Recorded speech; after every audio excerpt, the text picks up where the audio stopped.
First and foremost, I would like to give all praise and glory unto Yahweh, Bahashem Yahushai, Bahashem Kakadash. Double honors unto the apostles and the elders of GMS, whom rule well, teach well, being great examples towards younger brothers. And peace and blessing, salutation. Hopefully, they out there pushing His word and truth and in sincerity across the four winds in the name of Yahweh Bahashem Yahushai, pushing to get up out of here. Shalom to the hopeful lake, the believers, the listeners who have came back to the obedience of the scriptures through faith in Yahweh Bashem Shai. All right, what I want to get into this morning, dealing with the topic, through war. Okay, because as we know, according to prophecy, there's one, major war that's prophesied to happen in the earth. Okay, and in that war, there's going to be a great transfer of wealth, a great transfer of power, a great transfer, all right, in society, man. Okay, and only through war can you make those changes rapidly. Now, this was inspired by this miniseries I was watching called Queen. Um, Pretty much it's the Roots story, like a spin off to Roots, and it goes into the time of the Civil War. So what you will have, what you had, in the South, you had these plantation owners pretty much, well off. Slavery was a way of life. Like a lot of Edomites were extremely rich, off slavery.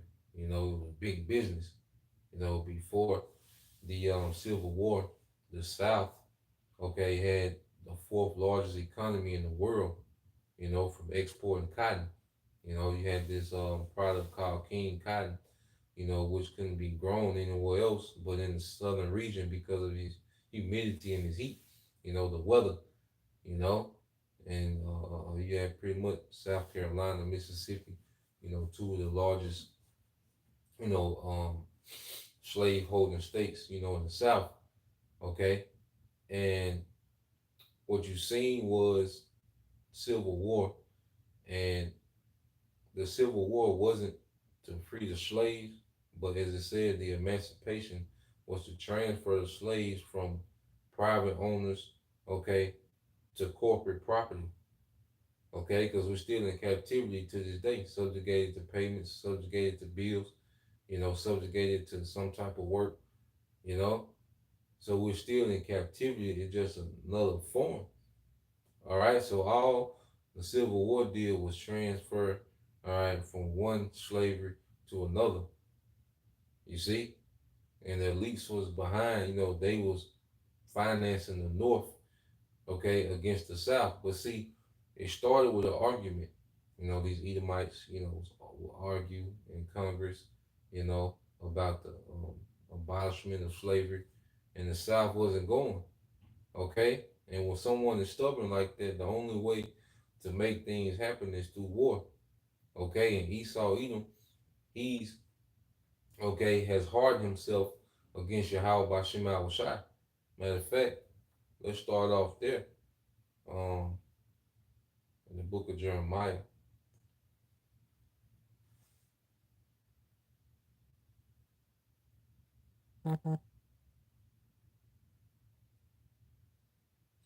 Jeremiah chapter 50, verse 33 said, Thus saith the Lord of hosts, the children of Israel and the children of Judah were oppressed together, and all that took them captives held them fast. They refused to let them go. Okay, and that's the condition that we're in. Just like when you had the South, like they refused, they was refusing to let Jake go, man. You see, what had to happen? War. Okay, so we're in the same predicament now. Except it's with the whole nation of Edom. See, there was a back and forth between, two different classes of Edomites, man.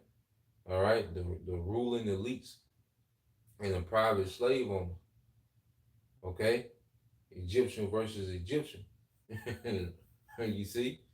But now, all right, it's Yahweh Shai versus these Edomites, man. Okay? And Esau, what he wants to do, what do these elites want to do? They want to put a device in Jake to make them perpetual possessions, man.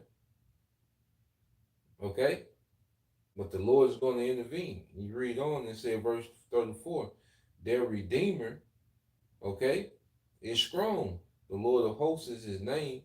He shall thoroughly plead their cause, that he may give rest to the land and disquiet the inhabitants of Babylon. Okay? So as Esau Edom, modern day Pharaoh, refuses to let go, okay, his slaves, Yahushua is going to intervene just like he did, ancient Egypt. Okay? Because pretty much the Lord took Pharaoh to war. In order for us to be released, the Lord took Pharaoh to war. That's why he destroyed Pharaoh's military. Man, that was a war. He was destroying the economy. Okay, because that's another thing that they did in the Civil War. Those Yankee soldiers will go to those plantations and burn up the cotton mills, man. Okay, that was a plague. You see, this is why you seen the Lord was plaguing Egypt. Those are all acts of war. Those are all war strategy, man. The water supply. A lot of Southern soldiers, okay, a lot of Confederate soldiers died of famine and sickness, man. Okay, because food supply was cut off, and they didn't produce enough agriculture, you know, because when you go to war, you need things to be produced, you know, at a faster rate than in peace times, you know, and that change of reality the South wasn't ready for, man. You see, the elites had been they've been going to war and starting conflicts, and you know the elites had a lot of seasoned generals under their belt. They had a lot of experience, with war strategy, man. Okay, and the South wasn't ready for all those phases of war, man. Yeah, they had the guns and the manpower, but they didn't have the strategy of war. Okay, and a lot of them, let's say, died through famine. Okay, and we coming into these same conditions. See, there's a major difference between peacetime and wartime. A major difference. There's two. Those are two completely different realities, man. Because you had on the plantation, uh, the mistress of the house, and mistress, just goes back to female master. Okay, the wife of the slave owner, and he was at war. He was fighting for the South. All right, getting his ass handed to him. You know, but one of the slave girls, was trying to help her daughter who was sick.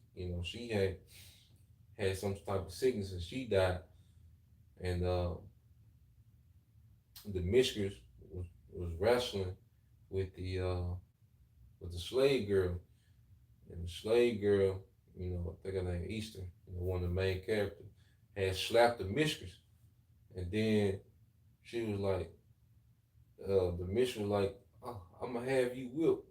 Go call the overseer.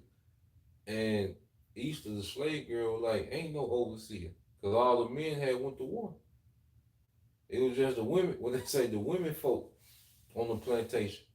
And when the mistress heard that, she snapped into a different mode. That pride and that wrath that she had, it out all the way down. Okay? Because the authority had left, man. And we're gonna see the same thing in these times. When ain't no police to call, okay? When ain't,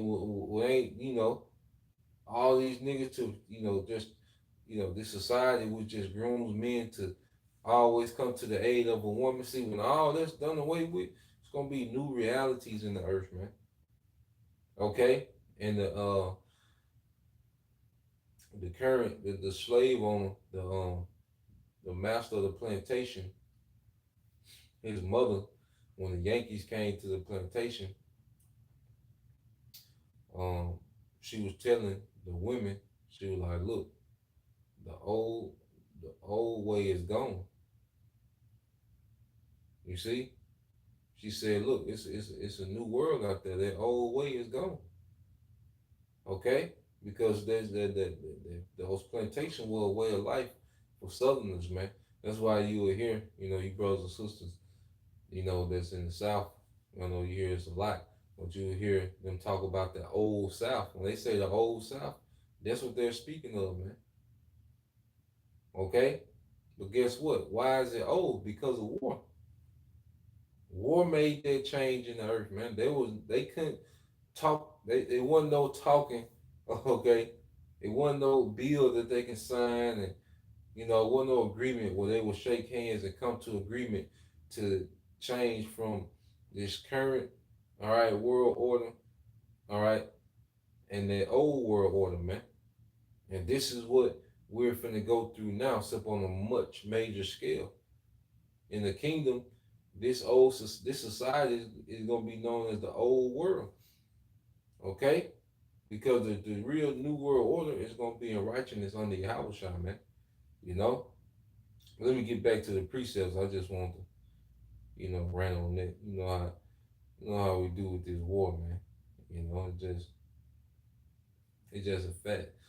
Just infatuated with how war changes reality. Like people that was tough ain't tough no more. People that was proud are not proud anymore. People that had authority, they don't have authority anymore. Okay, this is wartime, baby. you know? I'm gonna read that in the NLT, Jeremiah chapter 50, verse 34. It said, but the one who redeems them, speaking of Israel, is strong. His name is the Lord of heaven's armies. What you need an army for? For war. Okay? He will defend them and give them rest again in Israel. You see, through this war, our conditions are going to be changed, man. You see, and those slaves, while the war was going on, those slaves were just leaving off the plantation. Okay? They was being translated.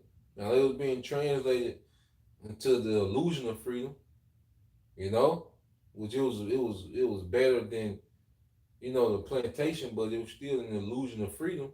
But during the war, while the fighting was going, slaves was already leaving the plantations, man. Workers was leaving, man. Okay? Why? Because the South was losing power. You see, in the spirit, we've already left. We left the plantation way of thinking. You see, because this place is losing power, and we woke up to who we are, man, in the right way. So in the spirit, we've already left this place, man. We just wait on the physical deliverance, man. And the Yahushua is going to change our condition in the earth through war. Okay? It said it will strike the people of Babylon. All right? It's like verse 34 says, he will defend them and give them rest again in Israel. But for the people of Babylon, there will be no rest. Yeah, this place is finna see the hardest times, man. Okay? All these putting outfits on and TikTok challenges, no. They don't work like that, boo. In wartime, the resources are going to be used up. Okay? There's going to be no supervision. There's going to be no hedge. Okay? It's going to be a completely horrible time. There's going to be survival out here, man. Okay? A lot of men are going to die rapidly. Okay? Because it's a time for war. You see? Let's go here. What is Yahushua coming to do?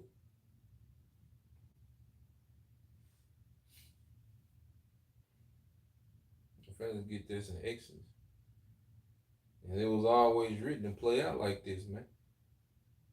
This Exodus 17 and 15, it says that Moses built an altar and called the name of it Yahweh Nasah, which is the Lord is my banner, And when you go to war, that's why you have that Confederate flag. The Confederate flag, is a big deal, because of what that flag represented. You see? But that flag was what? A banner. You see, it was an ideology behind that flag. You see, that was the banner of the south. Okay, well, Yahweh Nasah is Yahweh is our banner. Okay, Yahweh is my banner. That's what it translates to in the Hebrew. You see, so this is our banner of the scriptures, man. Because with this scripture, what represents a way of life and righteousness. So we're going to war with this banner. We're going into this war with this banner, man, of Yahweh Nasai. You see? Verse 16 said, "For he said, because the Lord has sworn that the Lord will have war with Amalek from generation to generation." Okay? And remember, the slaves was pretty much translated to Amalek. Okay? And Amalek, see in the South, it was just straightforward. It is what it is, man. It was just that, that intense hatred for Jacob and Esau, and it was blunt, direct, you know? It was just that blunt and direct hatred, with those elites. They was more crafty, man, because they came in the spirit of this serpent, which goes to what? Witchcraft, okay? Because under under the authority of the elites, Jake has been enchanted in a whole nother way. You see? In the old South, you just we were getting our ass beat and working to death, okay? But in this new, okay, world order under these elites, this current world order, all right, under the elites, Jake is more enchanted than ever, man. Jake is more defiled than ever, man. Because even in slavery and post-slavery, Jake had order. That's why you had, these different thriving communities, with Jake, Rosewood, Durham, North Carolina, Black Wall Street, which was a few of many. Jake had structure, Jake had order, okay? Well, what the elites do? They came in with these enchantments, man. The feminist movement, okay? The crack epidemic, okay? Gangster rap. You see, this was all warfare, silent warfare against Jake, man. Okay, and now what you have today, the alphabet agenda. So under the elites has been heavy enchantments, man. That's why, we are partaking in a spiritual war now. That's why the Lord gave us spiritual weapons to combat this spiritual warfare from Amalek, man. Okay, and this word is preserving us until Yahweh Shai comes. Okay, it takes this man to physical war. All right, but right now there's a war in the spirit. It's a back and forth. Just like you had the back and forth in Congress, between Southerners and Northerners. Okay, you had a back and forth, and then eventually it was war. You know, one side would present this case, the other side would present this case. It would be an argument, it would be a dispute, and eventually they just had to go to war. Well, nothing else to talk about, man. And this is the time that we're coming into, man. Yahweh Shai is going to take this man to war, and there's going to be nothing to talk about, man. Okay, let's get that in the book of Revelation,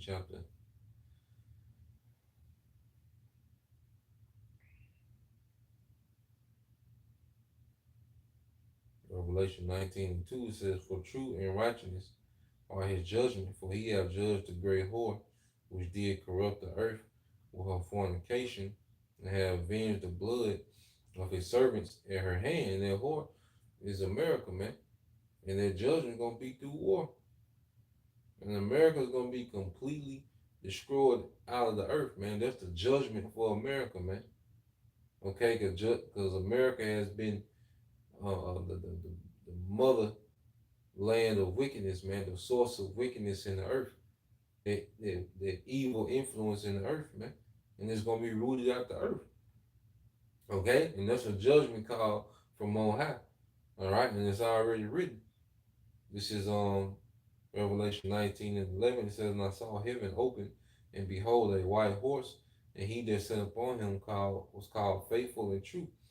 and in righteousness he doth judge and make war. Okay, Yahweh Shai is coming to wage war in righteousness, man, and he's going to prevail. Okay, and when you win a war, you make the conditions of the new of the world order.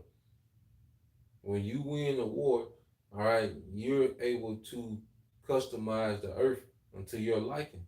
Because we're living now in society customized by Edomites because they conquered the earth. The earth is given into the hand of the wicked. So he's able to customize the earth unto his liking, man, because he was a victor in conquering the world. But guess what? Yahweh Shai's finna conquer the earth. Okay? And see what we're doing, we're already conforming, all right, to what's pleasing to Yahweh Shai. Okay? So we're already gaining favor with Yahweh Shai before he comes and conquers, man. This is the book of Revelation 6 and 2. And I saw and beheld a white horse, and he that sat on him had a bow, and a crown was given unto him, and he went forth conquering to conquer. And that white horse is that chariot, man. Okay? And him that sat upon it was Yahweh Shai. And that bow represents he's coming for war. Okay? Showing that this is going to be a military operation, man. All right? Showing that Yahweh Shai is coming militant, man. He's coming to deliver his people. Okay? And he's coming to be militant against this society, man, in righteousness, man. Okay? Going forth to conquer the conquered. And when you conquer, like I say, the earth, whoever wins the war, all right, is able to customize the earth to their liking, man. When the Egyptians, was in power, they did it. Okay, the Romans, the Greeks, the Persians, okay, the Medo-Persians, the Syrians, okay, Babylon. You see? So let's go from there.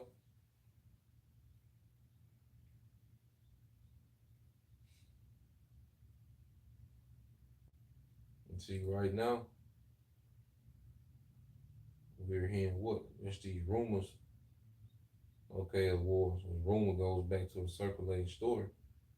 All right, but there's going to come a time when actual war is going to break out. Okay, when you get that in Jeremiah chapter 51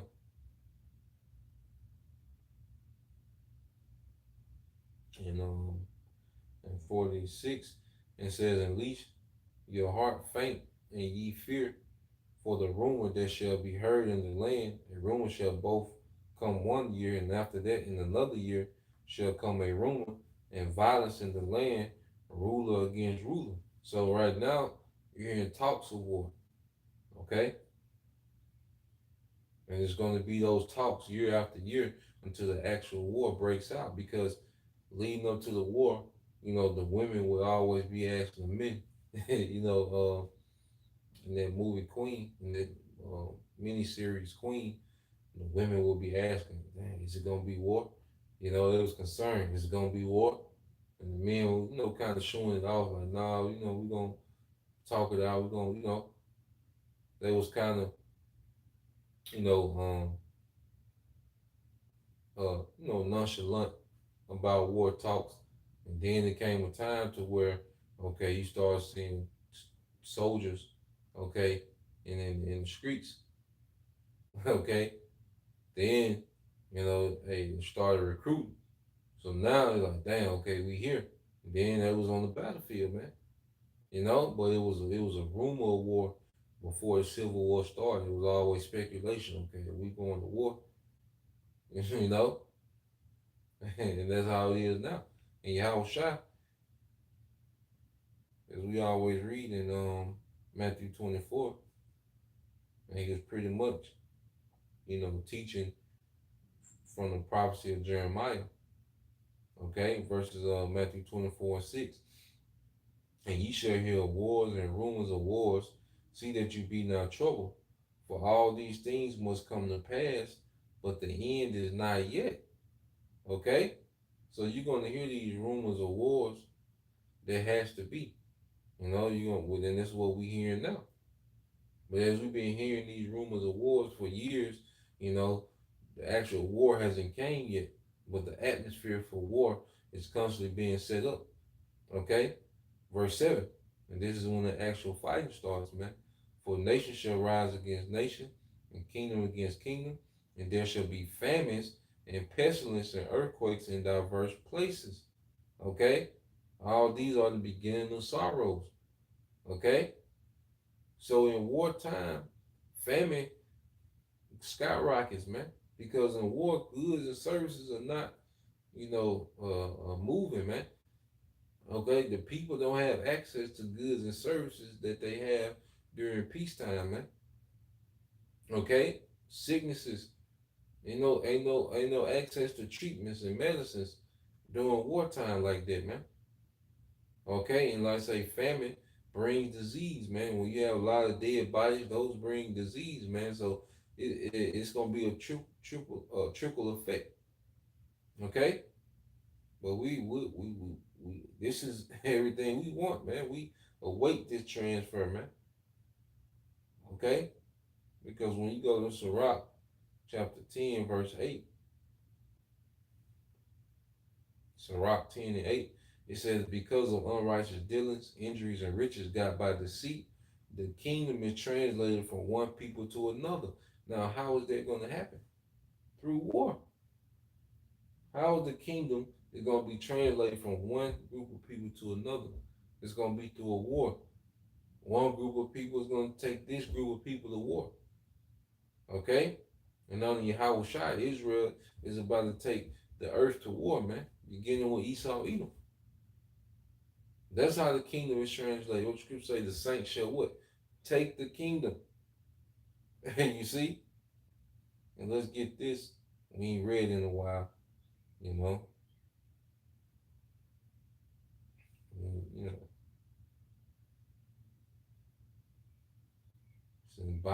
since Biden been in office, all this nigga, he just freaking deaky. But we know when Trump was in there, man, Trump was all in the Middle East, man, stirring shit up, But it's all the Lord's doing because the earth, had to become a freak show and perverse, because especially in America, because it's earning the destruction of ancient Sodom and Gomorrah. Okay, you know, but when Trump was in office, man, we always had something to talk about with World War updates, but on the Biden, this nigga just want to grope children, man. You know, this Revelation 11 and 14 said the second woe is past, and behold, the third woe cometh quickly. And it's speaking of war. So the second world war is past, but the third one cometh quickly. Okay? And what's going to be a result of this third world war? And the seven angels sounded, and